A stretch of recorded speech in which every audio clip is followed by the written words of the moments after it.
Alex Gluz here. I'm the host of Revenue Engine podcast, where I talk with top leaders in business, marketing, sales, tech, SaaS, and more. We have a great guest for you today. Super excited.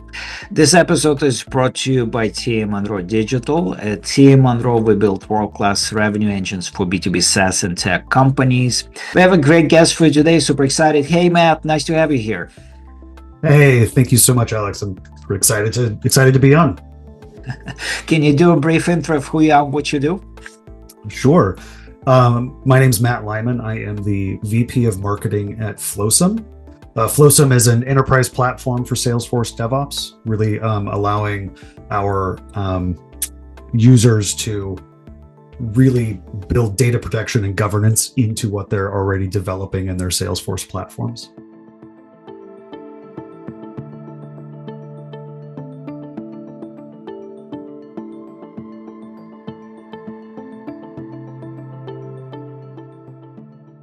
You've been in Flosum for several years now, and when we chatted before the past podcast interview, so we talk about actually technical audiences, and your company and your product is very technical in nature, from my understanding. So most marketeers run from technical audiences. You kept running towards them. What did that world teach you that a more traditional B2B role never could? Yeah. So I've been across many different industries. That bankruptcy law firm that I started at was in the financial industry. It's where I then ended up doing marketing. So that's how I got into it. But then I went to another financial services. And after that, I ended up doing marketing at a company called Chef Software. They were from 2015 till about 2022. I was there through a sale. So we went through an exit, and I was at the new company for about a year and a half. What I will say is I learned there the power of community and the power of what has been started to be talked about as B2H marketing. And after Chef, I was at Lean Data, which is not super technical, but it's in the Salesforce ecosystem, and it's selling to RevOps, and you get the flow charts and things like that for matching and routing. And then I came back to the DevOps ecosystem in Salesforce about a year ago with Flosum. But why I keep coming to that is there is a lot between a technical product that you have to really understand your audience, and you have to also understand the top-down and the bottoms-up motion. That's where the B2H, the business to human, comes in. Because you're going to have to sell to an enterprise executive in one way. They care about how it's going to help them and their bottom line, how it's going to keep them from having to talk to the board because something went wrong and they lost, tens of thousands of dollars. We walked in today and all of our opportunity data was gone in our Salesforce system. Who do you talk to? The C-level, right? And it keeps going up and up and up. But then you also have to be able to talk to the people who are using it, because your tool is it's a technical tool, but I won't go into a sales pitch, but the way we do it is you can have the quote unquote non-technical Salesforce admins using it as well. You don't have to have a degree in computer science. But the point of it with marketing was always about how are we telling that story and how are we talking to those people and the technical side of things. And I will even say that while I have a very inquisitive brain, I cannot write code. I am not an extremely technical person, but I enjoy talking about it with people and helping to pull what their problems are out. And as I said, that human aspect of tech has it's almost like a big puzzle when you're trying to market it. How are you talking to people? Who are you talking to? What do they need to have? What do they need to hear and read and see to get into that sales motion? Yeah, and here's what technical market teach you in traditional B2B doesn't, because buyers who actually understand the product, they will tell you immediately if the message is wrong. There is no polite nodding. They just move on, and that's actually a gift because you get the real feedback fast. Like in demand gen, that's exactly what we're trying to engineer: fast feedback loops. Absolutely. Every ad, every landing page, every CTA is a test. And the companies that we have come from technical markets already think this way instinctively. They don't treat messages like a brand exercise. They treat it like a hypothesis. You run it and see what the market says, then you adjust. That mentality is honestly rare, and then client comes in already thinking like that. Everything moves faster. Absolutely. I also think that one of the things that we had at Chef was this really huge community, and people were very passionate, right? Just to go back to exactly what you said with they will tell you right away if it works or not. You had to grow a bit of a thick skin because you knew right away that any email you send out, you're going to get something picked apart, either by an engineer on your own team or someone external. I mean, I remember very specifically getting an email back when we promoted an ebook, and getting an email back to our main email out of 100,000 emails we sent, one that came back and said, "This is 4 pages long. That's not an ebook." Like they'll catch you on anything, right? And so you have to be able to go through and understand, yeah, we're testing this, we're learning this. And then as a leader, you have to be able to help your team understand that mistakes are going to happen. You're going to go through and fail. I love using baseball as an example. Baseball, if you get 3 hits out of every 10, you end up in the Hall of Fame. Like, that's just how it works. And so you want to make the right bets, but you also have to be able to strike out sometimes.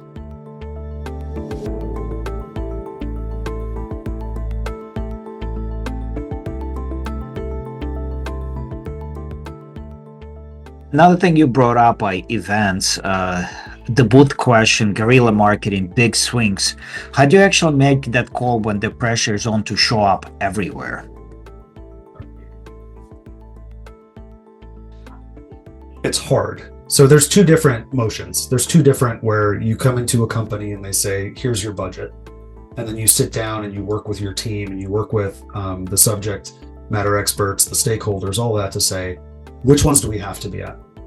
You look at historical data, you see how things converted, what your CPL was, but what your cost per opportunity was. Forget the CPLs at events, right? Because I can go around and scan everybody. That doesn't matter.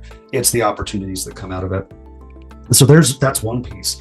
A second one is when you are building your budget from the ground up and you have to actually identify the ones that make the most sense. When you actually are going to do a booth, it has to be done right. You have to have complete coordination between sales and marketing, between BDRs and the event manager. Usually, depending on size, it's probably the campaigns person. But really, like, diving into events is it's important for brand building and it's important for brand consistency, but it's also a big expense in both time and money, because you have people on that floor that could be doing other revenue driving things.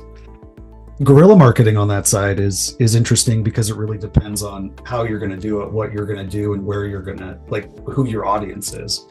Like, you're not going to want to go to a developer conference and do some sort of guerrilla marketing that would be more targeted towards an enterprise audience, right? And then vice versa. And then you also have to follow lots of rules around, like I'm in the Salesforce ecosystem. You'd be very, very, very careful on what you do in the Salesforce ecosystem. You can't just go around and put your logo on a bunch of random things, or go to your competitors' site, competitors' booths and put your sticker on it. You can't do stuff like that. And I've seen people do it and get kicked out. That's why I use those specific examples. And even to an extent where you can't be on the corner outside of without their approval. So you have to actually do that. You have to have a really clear plan and be very specific. And so making that call, as you said, when the pressure's on to show up everywhere, I think really comes down to corporate targets, your overall company targets. It comes down to historical context, and it comes down to all hands on deck.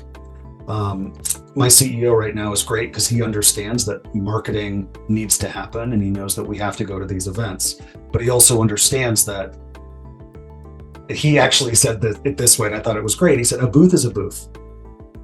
Now, that's not the be all end all. We've had lots of strategic conversations about the messaging and the design and what we're going to do.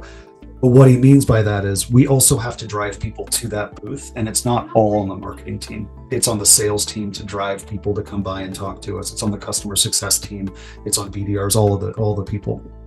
And so that's really where you have to dive into, is which ones are you actually making your bets on based off of the audience, based off of the success in the past, based off of even how far out you have. Because if there's an event next month and I can do it, but it's a really big one, are we really going to do that well at it? Now, if it's a smaller community style, there's a difference, but it really is about sitting down and having that. We call everything playbooks, right? But having that playbook on, if you've got an event coming up, what are the things you're going to do to try it out?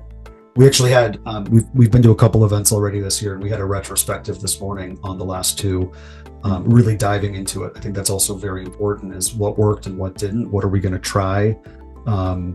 Because the worst thing that could happen is you get all of these great meetings set up beforehand, nobody shows up. You get all of these great leads coming from the event, nothing happens.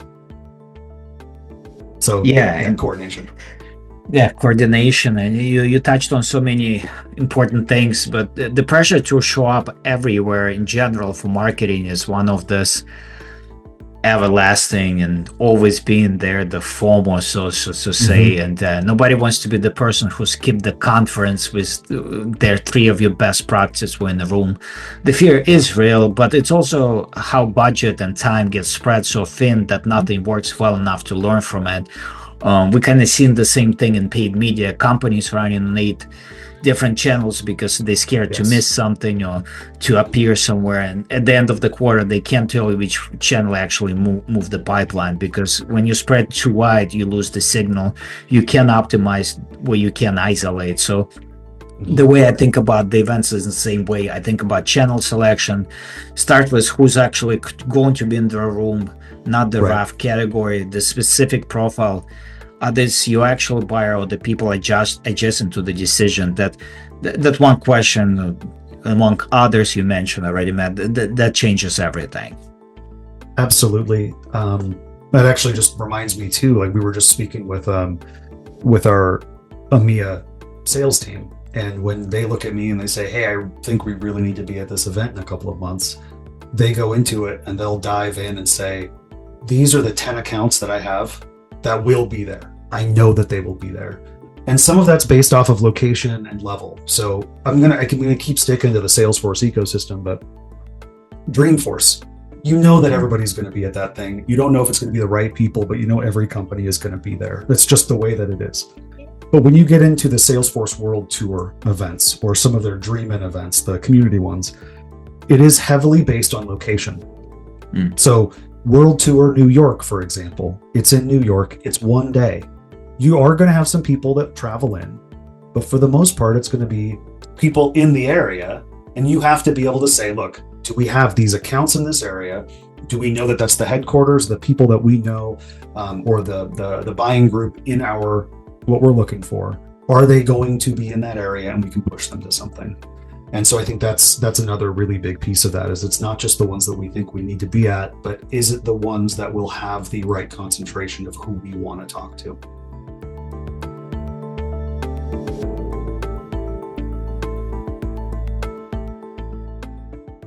After building demand gen motions across multiple companies and industry, like you mentioned, Matt, what's the leading indicator that tells you pipeline trouble is coming before it shows up in the numbers?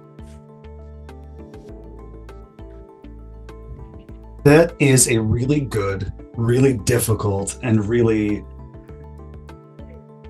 I think it's nuanced for everybody. I like to say there's no silver bullet with marketing, right? You can't just say this is going to work. I had a boss once that she was always like, Matt, we can't just say we're going to go viral. That's not how it works. I'm like, yeah, I know. And so I think when you start looking at it, it has to be a mixture of things. Yes, I've built demand gen motions across several different companies. I've augmented different ones as well. what it really starts to boil down to are all of your leading indicators, which are going to be very different for every company. But I like to look at obviously website visits and hits, specifically around new people. I like to look at how interactions are happening either on our social media channels or other channels like that. How are people engaging with our paid? And seasonality obviously has a really big chunk of that, because that's one of those things, like if you're international, you're going to start seeing in June, July, those are all kind of going down because people are taking vacations. And so you can tell in our normal sales cycle, we know that from the time that they hit our site, we may have 25 days before they actually turn into a lead. We may have 2 months before it becomes an opportunity. Those are areas where you can look at and say, yeah, that's going to lead to blank. But it always has to be adjusting. So this question itself, I think it's a great question, because we need to understand if there's going to be pipeline trouble. But I think that also understanding the seasonality and changes in the environment are also very important. For me right now, the pipeline trouble one is always going to be meetings booked, and even to an extent, demo requests. I am a very firm believer in not looking at demo requests week over week, because what ends up happening is someone says, how do we increase demo requests this week? And that's not something you can actually do, because it needs to be monthly to quarterly. But if you're seeing a sharp decline, you could start diving into why. If you don't have demo requests coming in, you can look at historically where they were coming from, look at your UTMs, identify where they were coming from, what campaigns, sourcing, all of that. Did you stop an ad that was working without you really identifying that it was working as well as it was? Did you turn off some LinkedIn advertising, or even just stop posting about the same stuff on LinkedIn? So I think it does very much depend on your business and what your numbers look like. But and putting it all together, building out your algorithm, the trigonometry that we all love to do, whether we like it or not. I really think that for me, it's a mixture of things, but trying to get as close to where the pipeline goes and then working back, I think is the important piece. Yeah, and we had a lot of discussions about this internal with our clients as well. But one of the things we like to bring attention is the mid-funnel engagement drop-offs. Sometimes top of the funnel could look fine and leads are coming in and kind of everything looks okay. But when the people who downloaded your content, attended your webinar, or engaged with sales or any sort of activities, when the people suddenly go quiet, that's the signal. Like you mentioned, sometimes it's seasonal, but also there might be a big gap, and it means the war worm, something changed. By the time that shows up, it's a pipeline game, you're already 2 months behind. Yeah. And the problem is at that point isn't the pipeline is just the report card. The problem happened upstream. So in the message, in the targeting, in the offer, something stopped resonating. Nobody caught it because everybody was looking at the lagging indicators. And I think especially nowadays with everything changing so fast, right? You might be focusing on one problem, one feature, one solution, and something else came out, right? So you have to be able to really be able, like you said, being nimble, being agile, constantly review the leading indicators, live in the middle of the funnel. And so those numbers tell you what's coming before the pipeline revenue really does. And again, that can be really tough, especially like as you're building it out. But it's so important for us to look at. It also will help you identify if there's holes in the physical funnel, right? Not just your funnel, not like, oh, the engagement is dropped or this piece. You'll actually start to identify, oh, look at that, we weren't reporting this correctly, or something disconnected between our map and our CRM, right? Like that's where we can start seeing that stuff as well. And sometimes it's hard to like document. Not everybody has, you can go in your analytics and your GA4 and you can annotate something, but you can't really do that across 15 different platforms and say, this month we built up a BDR team and now all of a sudden things are whatever. And so I think it's important to be looking at those. And honestly, for most marketers, finding the time to look for those is really important, and building it in a way that I think AI is helping with a lot of that, being able to pull stuff together, but finding the time is always difficult.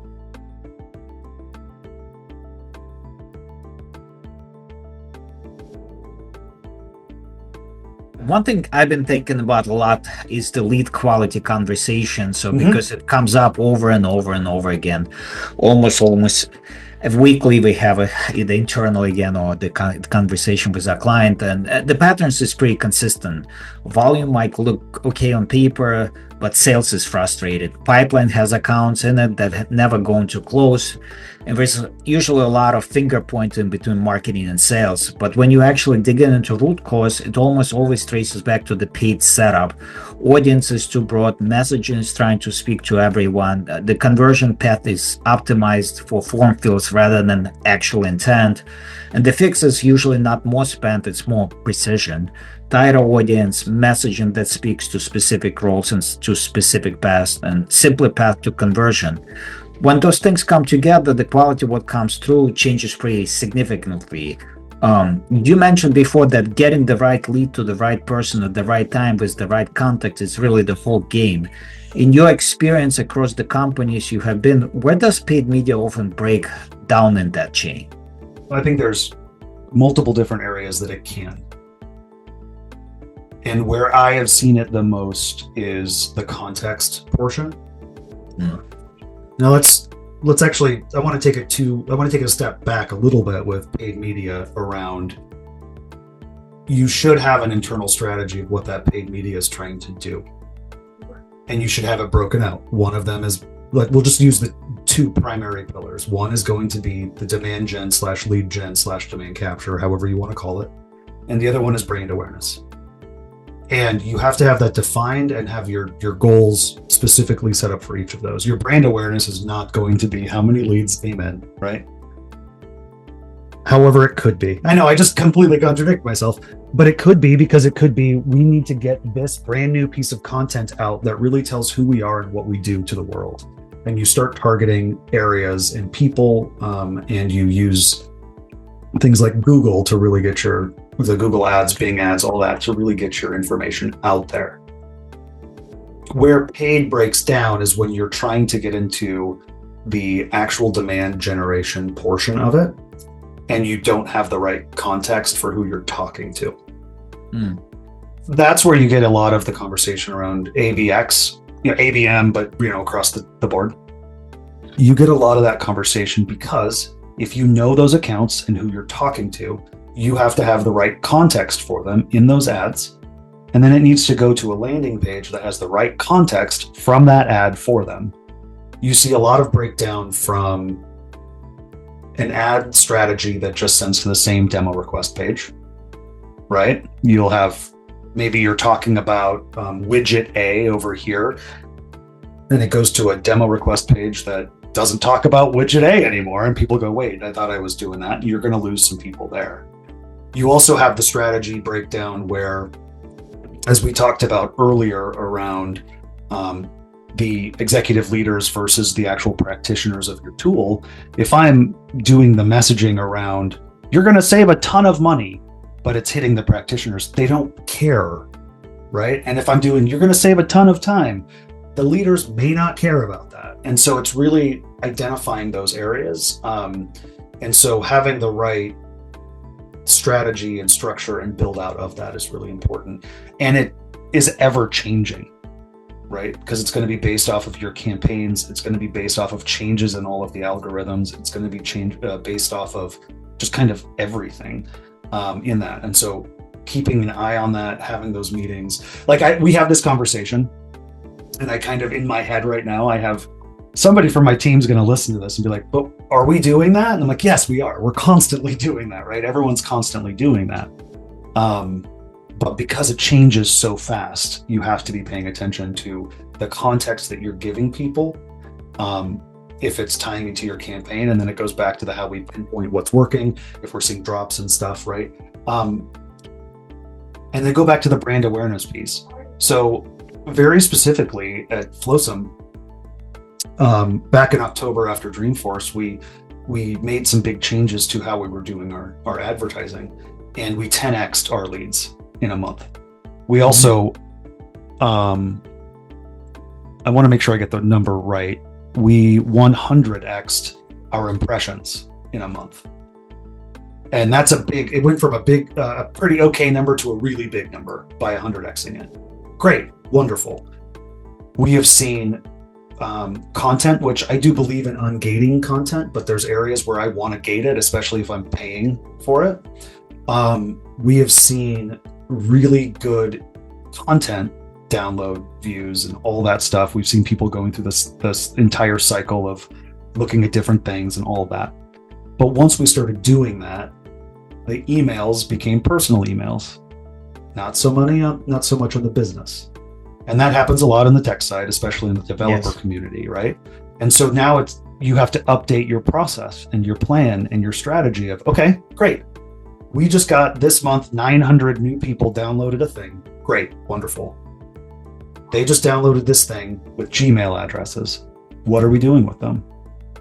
And that's where we talk as a team. Okay, guys, what do we do with them? Great, they're going to go into a nurture stream. Wonderful. But we also have another really cool piece of content. Are we sending it to them? We have a webinar coming up. Do they have that communication? And are we talking to them based off of it? Yes, I didn't dive into the tools of, can we de-anonymize them? Do we get intent signals and all of that stuff? I'm talking just very high level how we're handling that. Because that's when you start talking about better leads and the conversion, because these are not real numbers, but let's say you're getting 10 leads a month and 7 of them are converting into meetings. That's pretty good, right? 70% conversion into meetings is pretty good. And then if you increase that to 7,000 leads per month and 10 of them are converting into meetings, you start having to look at that. We do know with demand gen, it all takes time. So maybe you watch over time, and if you got 2 months to watch it, maybe you actually watch as those cohorts increase and grow. But that has to be part of your strategy. It's got to be about the context, the timing, all of that. And if you're giving top of funnel content to people, they're not ready. So it's going through and looking at where they are in their cycle, where they are in your funnel, and how you're actually speaking to them about what they need. That's really good advice, yeah, and you brought up so many great things, Matt. And yeah, the context you did tell me I could ramble, so yes, no, I loved it. This is my jam. I talk about this stuff all day long, so this is definitely my jam. And yeah, I think it's and you even you have to be really understanding the basics of it, and different user group, different messages again, and then different journeys too. I think a lot of people fail because they might even understand the journey starts differently, but it kind of starts going the same way, and that's why a lot of drop-off happen. Like you're saying, even driving people to the same demo pages. That could be one of the factors, which is kind of like not a lot of people think about it, because you're like, okay, well, we want to get attention, we want somebody to start scrolling or whatever, or click and then go to the page and provide them the value, and then if they're interested enough, they go to the demo page. But once they go to the demo page, it might be too generic or not to that, or even if they convert later, what is the nurture like you mentioned? Wow, this is maybe, if it's a personal Gmail, maybe you don't want to talk corporate, maybe you do need to kind of talk like peer-to-peer and understand the nuances of that. So that's really good. I really like that.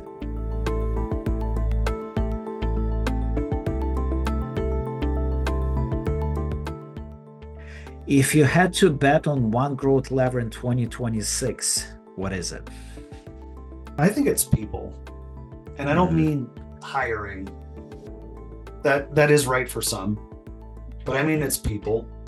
And I mean that internally and external to your team. So I'll start with the team. We talk AI all the time. Everybody's talking AI. We've already talked about AI. You can use AI to adjust everything now, to clean stuff up, to build things, but you still need that human to think through it, to strategize it, to edit it, to review it.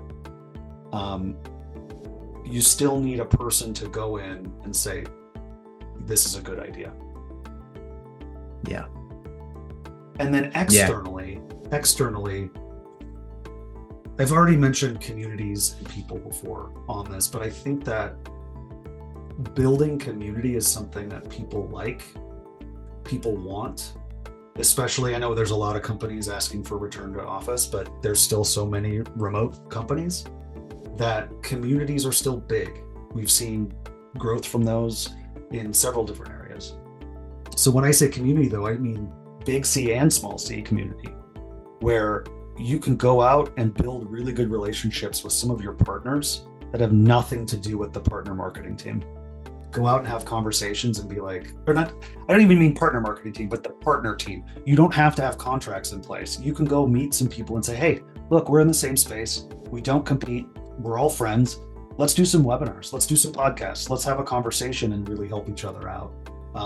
Then you build those relationships and they come out and they say, hey, next month we're going to be launching something. Would you guys help us promote it? Yeah, there you go. Great.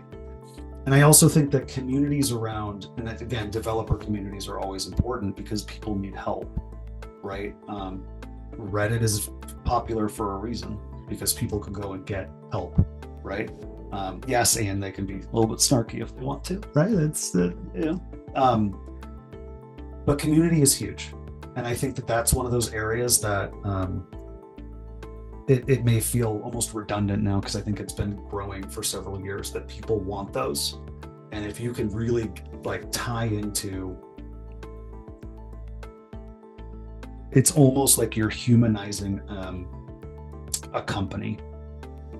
That if Flosum goes out and has a really great community engagement strategy, then all of a sudden everybody at Flosum is a member of that community. And if the Flosum handle responds to someone, they go, oh, cool, that was great. Like we've seen it like when really good social media stuff from big companies. So I do think that community aspect, that person to person is really important, either digitally, like through these conversations, through webinars, through video chats, through whatever, or be it in person.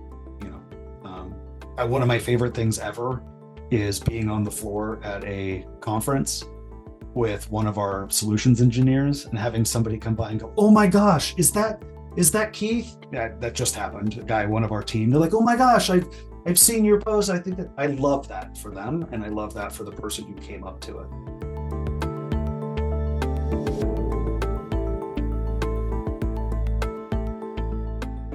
Who were your mentors and the best advice they gave you?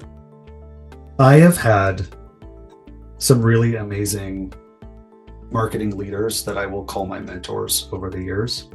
I don't know if we never like said, hey, thank you for being my mentor, but I have three really good pieces. And if they hear these, they're going to go, oh, really? But one of them is a man named Tony Del Fiero. He was my first marketing leader 20 years ago. But he taught me to look for differences and nuances. I've already mentioned baseball. I like sports. I like sports for the team building and for the data. It's just how my brain works. And I'm in Seattle, and so the Mariners have been perennially bad and all these things. And he said to me one day, Matt, we need to come up with the next Moneyball idea, but for marketing. What is that data point that we're looking at? What is that thing that we're doing, right? And that ties into so many areas that everybody does, right? Maybe it's your account scoring, maybe it's whatever, but finding that thing for you and for your team. So that's always made my brain sort of go. I had another marketing leader who once told me, stop finding reasons to not market to people. And what that meant, that was really around, it was nurture streams back in 2016, 2017. And we were identifying people to remove from the streams. And his point was, no, market to them. And that's really when you look at it, now you want to segment out more, you want to do more here. But if you only have one, there's no reason not to put them in there, right? Start small, get the stuff moving, and then start to build it, right? And I think those are two things that have really stuck in my head for most of my career, just around marketing. I've had some really great mentors that told me things around how to hire, right? Hire for ability, not skill, because you can teach skills, that kind of thing. But for marketing, it's always been like, how do you find that really cool data point that's going to help you move forward? And how do you stop looking for ways to numb? Is that a double negative or a triple negative? But how do you make sure that you're not looking for ways to not market to people?